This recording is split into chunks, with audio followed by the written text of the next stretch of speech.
god. What the hell are you doing here? Why do you take so long? What? Where are you going? No, wait. What the fuck? Who the fuck you think you are? We're done. Why you keep coming here? Okay, I got evicted. You got evicted? Yeah, that's why I have my shit here. By who? Obviously. By the guy you cheated on me with? No shit, that's the one I went to go live with, no? And so you're coming here after 2 months? Is there an issue? You literally left me for him after you cheated on me with him. Are you kidding me?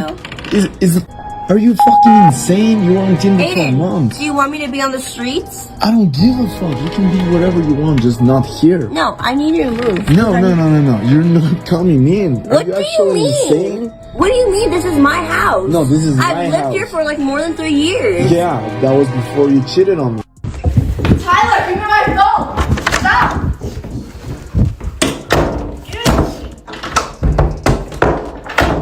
Oh wow. Oh wow. Oh wow. I'm not kidding. Anyway, You're invading my privacy. 326? 326. What's that 326? If a woman can disrespect you this openly, then you already have your answer. At that point, you're not a priority. You're just a placeholder until something she sees as better comes along. One of the clearest signs of genuine love is respect, especially in public. Because when someone truly values you, they protect your dignity instead of tearing it down in front of other people. But if she's comfortable humiliating you, dismissing you, or treating you like you don't matter, then the truth is simple.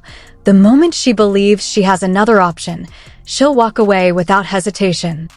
Alright, man, just get something light, slight. Don't go too crazy. You ain't gotta look at me like that. Yes. Hello, how are you? Let me get the family meal. What is the largest family meal that you have on the menu? So, our largest family meal that we have. Yes. I'm hungry. 20 piece. Okay, let me get the 20 piece. Let me get some shrimp. I need to order a shrimp. Do I get sides with that? Yeah, you get sides with that. Okay, so I would like red beans and rice. Hey.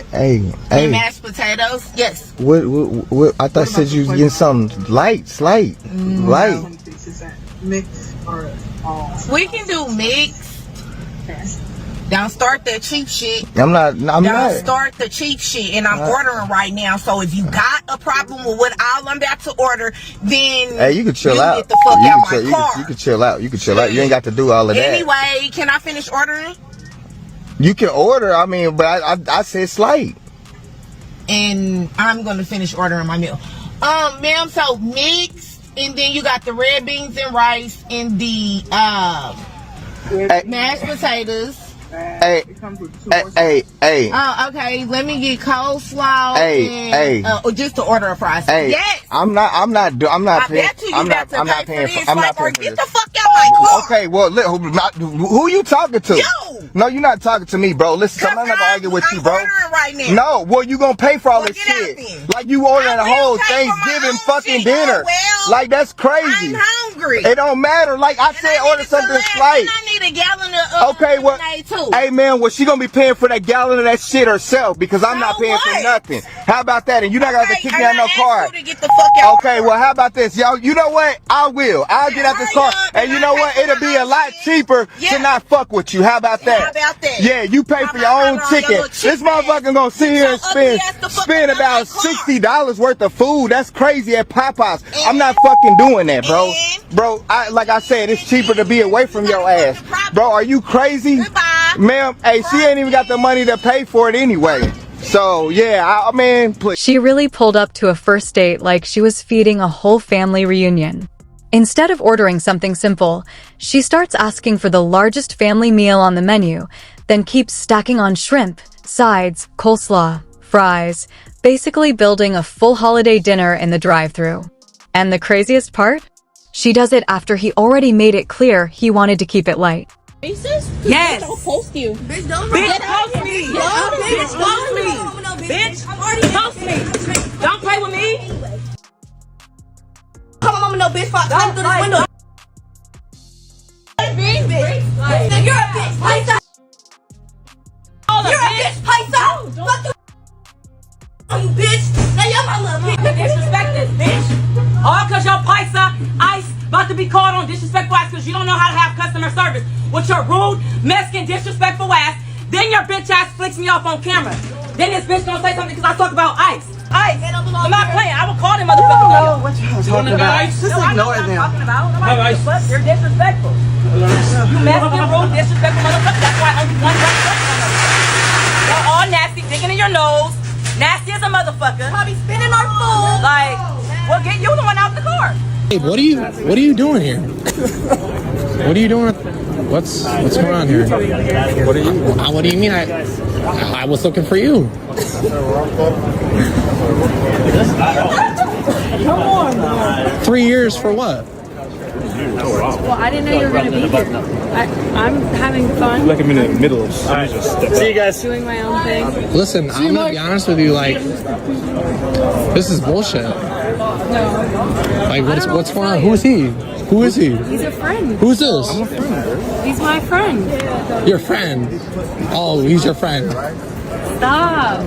What should have been a minor disagreement turned into a complete public meltdown. Instead of calming down or walking away, she took the argument and pushed it straight into chaos. The moment she felt disrespected, everything escalated. She started shouting, insulting people, throwing out threats, and making the kind of reckless comments that instantly turn a simple confrontation into something much uglier. By that point, it wasn't about the original issue anymore. It wasn't about customer service, ICE, or who said what first. It had become about pride, ego, and the need to feel like she was still in control of the room even while everything around her was falling apart. And that's the pattern you see in situations like this all the time. Once some people feel embarrassed in public, they stop trying to solve the problem and start trying to win the moment. It no longer matters whether they're making sense. It no longer matters whether they're right. All that matters is getting louder, more disrespectful, and more aggressive than everyone else so nobody focuses on the fact that they've already lost control. That's exactly what was happening here. Every second that passed made the scene more chaotic, more hostile, and more revealing. Even when other people stepped in, even when it was obvious she had already taken it way too far, she still couldn't let it go. She had to keep going. She had to keep shouting. She had to keep talking over everyone. She had to make sure that if the situation ended, it ended with her getting the final word. That's what made the whole thing so uncomfortable to watch. It wasn't just anger, it was that deep need to dominate the interaction, to keep the energy centered around herself, and to make sure no one else got to close the conversation before she did. And then, just when you think the clip has already hit its peak, it shifts into something even more serious. The next moment drops us into a completely different kind of disaster, one that starts with cheating and ends with police stepping into the middle of a domestic situation that has clearly spiraled far beyond an argument. A woman is confronted while she's out with another man. Her boyfriend appears, confused and angry, trying to understand why she's there and who the other guy is. She tries to brush it off, calling him just a friend, the same tired explanation people always reach for when they get caught in a situation they can't explain. But the energy in the scene already tells you there's much more going on than she wants to admit. That's when the story takes a dark turn. According to the account given in the clip, this wasn't just a cheating confrontation. This wasn't just a boyfriend catching his partner in an embarrassing moment. Officers quickly begin piecing together allegations that she had actually stabbed him after being confronted. And once that possibility enters the conversation, the entire tone changes. Now it's not about relationship drama anymore. Now it's about violence, criminal charges, and whether someone is trying to lie their way out of something far more serious than a messy breakup. Police move in and start doing what they always do, strip away the noise and look for facts. They ask direct questions. What happened? Why are you here? Who lives here? Were you supposed to be at this location? Did you stab him? But from the very beginning, she never gives them a straight answer. Not once. Every question turns into a detour. Every attempt to get clarity turns into another emotional speech. Instead of responding directly, she starts piling on claims about being dragged around, being beaten, having no phone, being isolated, having her Facebook deleted, not being able to contact anyone. She throws so much information at the officers that it almost feels designed to overwhelm the conversation and pull attention away from the actual accusation. And that's the moment where the officers clearly stop treating her words like a reliable version of events. Because they can see what's happening. They ask for one answer and get 5 unrelated statements. They ask what happened tonight and get a speech about her phone, her sister, her family, or what he supposedly did weeks ago. It's not just emotional, it feels strategic. It feels like someone trying to throw enough confusion into the air that no one can pin her down to a single clear story. That's what makes the scene so telling.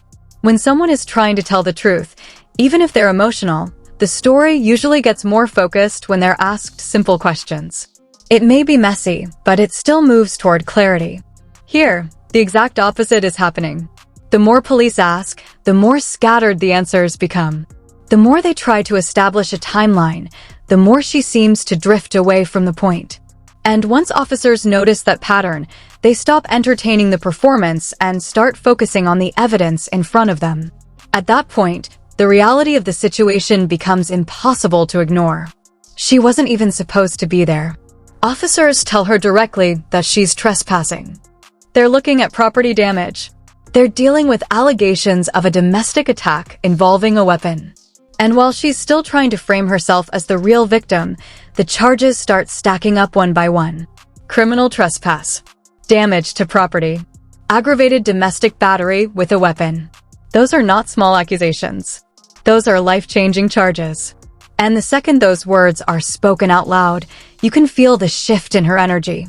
Up until then, she still seems to believe she can talk her way through it. She still seems to think if she just keeps talking, keeps crying, keeps blaming, keeps creating enough emotional confusion, somebody will pause the process and start seeing things her way. But once the officers start listing the actual charges, the performance begins to crack. Reality finally hits. This isn't an argument she can win by being louder. This isn't a boyfriend she can guilt into backing down. This is the legal system stepping in, and the legal system doesn't care about who can create the biggest scene. That's why the ending of this section lands so hard. Because after all the yelling, all the accusations, all the attempts to redirect the blame, it still ends the same way: handcuffs, charges, and no control over what happens next. She keeps talking even while she's being detained. She complains about the cuffs. She keeps insisting that he's the real problem.